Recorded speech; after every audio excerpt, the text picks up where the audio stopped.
Добър ден от Исландия. Намираме се в един музей. Тук има дори репродукция на точно едно към едно, като стар викингски кораб.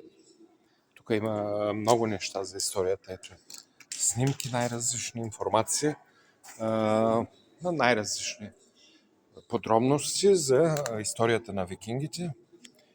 Хората си обичат историята, знаят много неща за нея. И така, и са направили много музеи. Това е един от малкото нещо от рода на исторически парк, само че това е много по-малко. Както и да бъде. Да не обръщаме въпроса нито на политика, нито на нещо друго. Но попаднах тук на една карта, която е нова, разбира се, по образец на стара карта с информация от много години назад. Не знам точно кой период. Но картата, какво виждаме на нея? Нека да я разгледаме за нашия регион, откъдето сме. Значи, ето какво има. Значи, ето Черно море, Булгарс, това означава България. Нали? Това е южнославянска. То не е било тогава и държава, то е било такива племена са живели. Солтслава, южнославянски, после България, ясно го има. Източнославяни, това са Полша вече. И значи какво откриваме обаче? На територията на Украйна пише руска държава. Нищо повече. Няма Киевска Рус, няма Украйна. Името Украйна, между другото, то се появява през 19 век. Това нещо преди той не го е имало. Хората, които са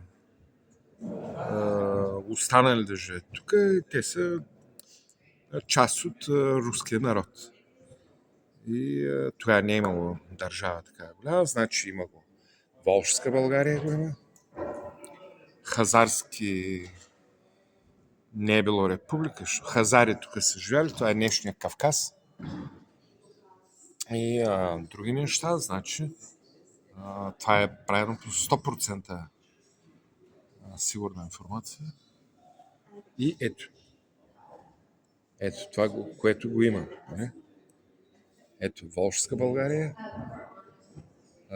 руски земи, източни славяни, другата България. Ето е. Но следи от Киевска Рус и Украйна, дето сега да не говорим за Македония. Македония няма такова нещо. Това е регион от една част от България, надолу вече Елада. По него време се нарича Византийска империя. Ето, Византийска империя, всичко го има, черно на бяло, и това е 100% достоверна информация. Никой не го е правил с цел да крие някаква информация. Ето, приятели, няма.